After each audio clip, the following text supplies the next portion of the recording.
Alléluia. Que Dieu soit béni, que Dieu soit glorifié. Merci Saint-Esprit pour ton inspiration. Merci Saint-Esprit pour ta volonté. Merci, toi qui es le maître de la moisson. Alléluia. Mon frère, ma soeur, je te salue chaleureusement en Christ. Et je te dis encore bienvenue sur cette page. Et il y a certainement un très grand dessein que Dieu a pour toi, peu importe ta circonstance, peu importe ta vie, peu importe tes avoirs, peu importe ta statut, ta position, peu importe qui tu es ou qui est-ce que la société dit que tu es. Ce message est pour tout le monde. Alléluia. La question que je vais te poser maintenant est celle que tu as vue en titre. S'il t'arrivait de t'endormir et de ne plus te réveiller, où est-ce que tu seras? Alléluia. Peu importe la position que tu as dans la vie présentement, peu importe qui tu es, peu importe ce que tu fais, peu importe ce que tu crois avoir, peu importe la philosophie que tu t'es fixée, peu importe les croyances que tu t'es fixées, peu importe les croyances que tu as, peu importe tes relations, peu importe ton réseau, peu importe ton compte bancaire, peu importe ta situation géographique, ta localisation, peu importe ton état de santé, peu importe que tu sois un enfant, que tu sois un jeune, que tu sois un parent, que tu sois un adulte, que tu sois une personne âgée. La question est toute simple. Si maintenant tu t'endors et tu ne te réveilles plus, où est-ce que tu iras? Où est-ce que tu seras? Est-ce que tu peux répondre à cette question sans paniquer, sans tarder? Réponds rapidement. Alléluia. C'est une question qui est très simple, mais à la fois très profonde. À la fois très profonde. À la fois très profonde. J'ai posé cette question à un frère. Je l'appelle frère parce que je sais que le Seigneur a visité sa vie. J'ai posé la question à un frère et il m'a dit ceci, qu'il va se retrouver dans le cimetière communal. Le cimetière communal, il m'a dit à soi. Waouh! Et quand il m'a dit à soi, ça semblait être amusant, mais ça montrait à quel point il n'a pas la vérité sur la vie éternelle. Il y a une vie après la mort. Il y a une vie après la mort. Et je lui ai dit ceci, comme je te dis maintenant. Je lui ai dit, tu ne dois pas te retrouver à soi, mais tu dois te retrouver au ciel par Jésus-Christ. Et il a dit Amen. Il a dit merci beaucoup. Il était content que je le lui dise. Je te dis encore maintenant, mon frère, ma soeur, ta vie est précieuse. Peu importe ce que tu vas toucher. Peut-être tu vas vouloir changer, mais je te dis, réponds à cette question. Et même si tu ne réponds pas, le titre seul va t'interpeller. Parce que le Saint-Esprit a inspiré cette vidéo spécialement pour que ton âme soit sauvée, pour que l'âme de tes parents soit sauvée, pour que l'âme de tes frères, de tes sœurs, pour que l'âme de ton conjoint, ta femme comme ton mari, pour que leur âme soit sauvée, pour que l'âme de la personne avec qui tu commets l'adultère, là, que son âme soit sauvée, que toi-même tu sois sauvé, pour que l'âme de la personne que tu es en train de vouloir perdre, cette âme soit sauvée, que toi-même tu sois sauvé. Écoute bien ceci, écoute bien ceci, écoute bien ceci. La vie est faite de 4 étapes. La première étape, c'est l'étape de la naissance. Lorsque tu nais, tu commences à exister ici sur cette terre, mais tu existais déjà dans le règne spirituel. La deuxième étape maintenant, c'est l'étape maintenant de la vie. L'étape de la vie, parce que tu vas naître, tu vas grandir. Mais après avoir grandi, il y a une vie que tu vas mener. Alléluia. Et la vie que tu vas mener est fixée par des lois qui déterminent l'ensemble de la continuité qu'il y aura derrière. Ça veut dire ceci, tant que la terre subsiste, Genèse 8, verset 22, le fait que nous ayons fait quelque chose dans un temps, dans une saison, que ce soit un jour, que ce soit une nuit, nous récolterons cela. Que nous dépend entièrement de chacun maintenant. Donc la vie que tu mènes détermine clairement où tu iras. Où tu iras. Et je vais te dire ceci, tu n'es pas fait pour l'enfer. Tu n'es pas destiné pour l'enfer. Parce que oui, il y a le paradis, il y a l'enfer. Il y a le paradis, il y a l'enfer. Tu n'es pas fait pour l'enfer. Tu es fait pour le paradis. Tu es fait pour célébrer avec le Seigneur dans sa grâce, dans sa bonté, dans sa louange. Tu es fait pour être mis à part. Tu es fait pas pour les flammes de feu. Tu es fait pas pour périr. Écoute bien ceci.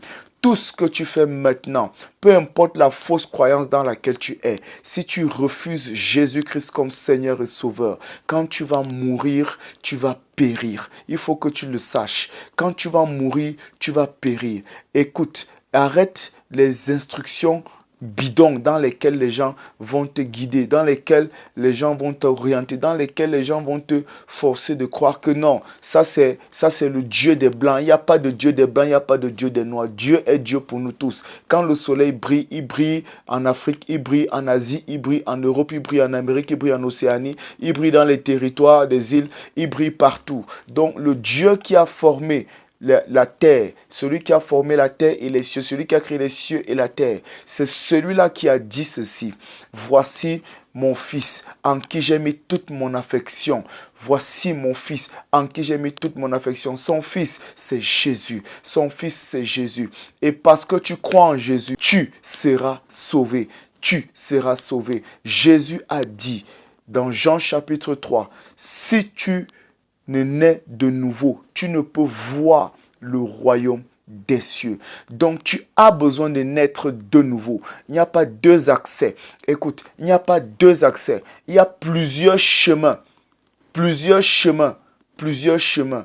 Certains chemins mènent à contempler et à regarder Dieu. Certains chemins mènent à rester devant sa porte mais ne pas entrer. Certains chemins mènent à le voir à distance. Certains chemins voit et confirme qu'il est. Mais il y a un seul chemin, Jean 14, 6, un seul chemin qui est vrai, qui est le véritable, un seul chemin qui te mène à Dieu. Et ce chemin, c'est Jésus. Il a dit, nul ne va au Père. Il a dit nul, dans nul, ça veut dire que personne ne peut aller au-delà de cette loi. Nul ne va au Père s'il ne passe par moi. S'il ne passe par moi. Jésus est le chemin, la vérité et la vie. Et quand il te donne sa vie, c'est pour que tu vives dans l'abondance. Cette abondance commence ici. Elle abondante commence ici. Et si cette vie abondante commence ici, il est important de comprendre que tu peux être riche maintenant, mais tu n'as pas la vie en abondance que Dieu a prévue pour toi.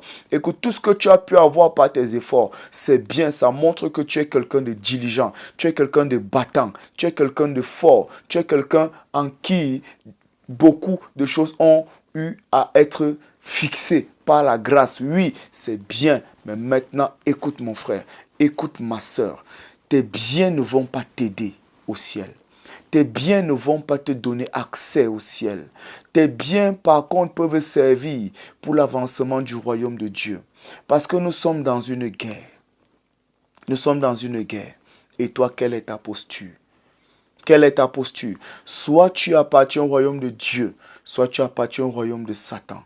Et si tu appartiens au royaume de Dieu, tu dois avoir fait de Jésus-Christ ton Seigneur et ton Sauveur. Ça ne dépend pas du fait que tu sois né dans une congrégation. Ça ne dépend pas du fait que ton père ou ta mère soit pasteur. Ton père ou ta mère ait une église ou ait contribué ou ait construit des assemblées. Écoute, ça ne dépend en rien de tout ça. Si tu n'as pas accepté Jésus-Christ comme ton Seigneur et ton Sauveur, quand tu vas fermer les yeux, tu vas mourir, tu iras en enfer dans les flammes de feu.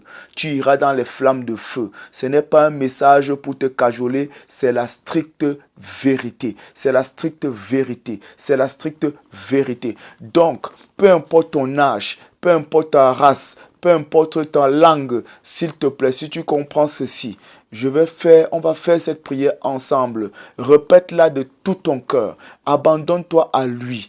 Fais vraiment confiance au Seigneur et il fera de grandes choses avec toi. Écoute, tu peux être ce que tu es maintenant. Ça, c'est le fruit de la formation du monde, le fruit de la formation de la volonté des hommes. Mais quand tu vas faire de Jésus ton Seigneur et ton Sauveur, il commencera sa mission avec toi. Il commencera son œuvre avec toi. Il commencera ses actions et ses activités avec toi. Et c'est le dessein qu'il a pour toi. C'est le dessein qu'il a pour toi. Tu ne peux pas faire la prière de salut, accepter Jésus-Christ pour aller mener ta vie comme tu l'as toujours mené. Non, tu ne dois pas mener ta vie comme tu l'as toujours mené. Tu dois vivre dans une nouveauté de vie. Il est important que tu le comprennes. Tu dois renoncer au péché qui t'a conduit dans tous les problèmes dans lesquels tu es. L'état de santé fébrile que tu as, les difficultés que tu as et tout ce qui se passe dans ta vie, ce sont les conséquences non seulement de ce que tes parents ont fait, mais surtout encore beaucoup plus de ce que toi-même tu as fait. Parce que pendant que tu accuses un, tu es responsable minimum à 60-75%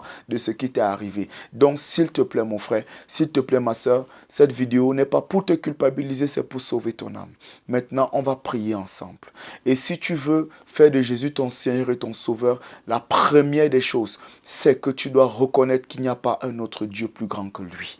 Oui, tu peux répéter la prière après moi, mais si dans ton cœur il y a quelqu'un plus grand, c'est celui qui est plus grand qui est en réalité ton Dieu. Dieu veut prendre la première place. Il ne veut pas 10% de toi. Il ne veut pas 20% de toi. Il ne veut pas 30. Il ne veut pas 99,99%. Non, il veut 100% de toi. Il veut tout de toi. Donc, abandonne-toi à lui et sois prêt à remettre tout. Donc, tu dois reconnaître que c'est lui seul qui est plus grand que tout. C'est lui seul qui est au-delà de tout. C'est lui seul. Même si tu ne connais pas encore entièrement la prière qu'on fera, il va te faire connaître qui il est lui-même, parce que il a fait connaître à Paul qui persécutait les chrétiens. Il a fait connaître à Paul qui il était, et il peut te faire connaître qui il est. Alléluia. Aucun homme au monde ne peut te parler parfaitement de qui est Jésus. Jésus va te révéler lui-même qui il est. Qui il est, il te révélera cela. Oh, ça c'est très important. Donc tu dois avoir en cœur et en tête dans ta pensée qu'il n'y a que lui qui est plus grand que tout. Oui, il est effectivement plus grand que tout. Tout ce que tu peux consulter, que ce soit sur la terre, que ce soit sous la terre, que ce soit dans les cieux, le premier, le deuxième, le troisième ciel, tout ce que tu vas consulter sur l'eau ou dans quelque coin de la création que ce soit. Écoute bien, il est écrit dans Apocalypse 5, le verset 13, que tout cela ont donné à l'agneau qui a été immolé. Quoi? L'honneur, la gloire, la louange au siècle des siècles. Donc, toute la création reconnaît que Jésus est Seigneur. Toute la création reconnaît que Jésus est Seigneur. Toute la création reconnaît que Jésus est Seigneur.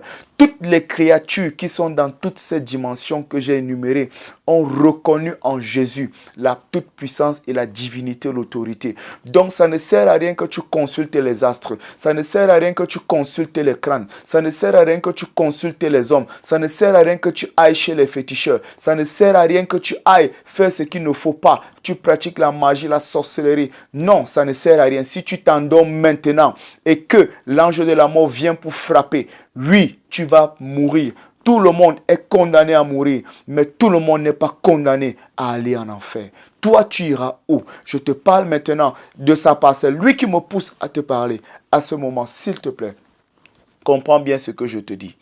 Alléluia. Maintenant, est-ce qu'on peut prier? Seigneur Jésus, me voici devant toi. J'ai entendu ta parole et je crois que tu as un dessein pour moi.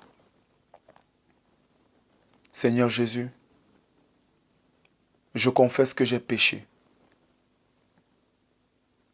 Je m'en répands. J'ai pris une voie dans laquelle tu n'étais pas. Je te demande pardon. Je t'accepte de tout mon cœur comme mon Seigneur et mon Sauveur personnel. Efface mon nom du livre des morts. Inscris mon nom dans ton livre de vie. Je crois et je confesse que tu es mort, Jésus, et que tu es ressuscité d'entre les morts le troisième jour pour que j'aie la vie et que je l'ai dans l'abondance. Merci de faire de moi ton enfant. Merci de m'accorder une rencontre avec toi, telle que j'ai entendu. Et accorde-moi la grâce de te servir, dès maintenant et tous les jours de ma vie. Merci parce que tu m'as pardonné. Merci parce que tu m'accordes de marcher dans une nouveauté de vie. Merci parce que tu fais désormais de moi la personne que tu veux que je sois. Délivre-moi de tout ce qui était plus fort que moi. Délivre-moi de toutes ces choses. Car je m'abandonne, esprit, âme et corps, à toi. Merci Jésus de m'avoir sauvé. Amen. Félicitations. Tu as fait cette prière. Félicitations. Là maintenant, si tu t'endors et si tu ne te réveilles plus, tu ne seras plus en enfer. Il n'y a plus de condamnation pour ceux qui sont en Christ. Maintenant, je vais prier pour toi. Seigneur, je te bénis pour ton enfant qui a fait de toi son Seigneur et son Sauveur personnel. Prends la première place dans sa vie. Efface son nom du livre des morts par le sang de Jésus. Combat tous ces combats. Délivre ton enfant de ce qui le maintenait dans la captivité. Libère ton enfant et accorde la grâce de marcher dans une nouveauté de vie pour ta gloire. Merci Seigneur parce que tu le fais. Au nom de Jésus-Christ. Amen. Félicitations. C'est le premier pas. Maintenant, tu dois être suivi pour ta croissance. Que le Seigneur te garde. Contacte-nous et nous serons ravis de t'encadrer, de te former. C'est gratuit, tu ne paieras rien. Également, dans Marc 16, le verset 16, il est écrit « Celui qui croira et qui sera baptisé sera sauvé. » Parce qu'il nous a envoyé prêcher la bonne nouvelle à toute la création. Il est important que tu comprennes que peu importe ta dénomination, ta doctrine ou tout ce que tu as pu connaître, tu as besoin de passer également par les eaux du baptême. Afin que l'équation que Jésus lui-même nous a donnée, celui qui croira et qui sera baptisé sera sauvé. Que ton salut soit pleinement effectif pour la gloire de Dieu. Que le Seigneur te garde, qu'il t'encadre et qu'il te fasse du bien. Qu'il te dirige dans des eaux paisibles, qu'il restaure ton âme. Et comme tu as fait cette prière, aussi vrai qu'il est écrit, si tu crois, toi et toute ta famille, vous serez sauvés. Que les membres de ta famille soient également sauvés. Au nom de Jésus-Christ. Amen. Jésus est Seigneur et souverain sauveur. Alléluia.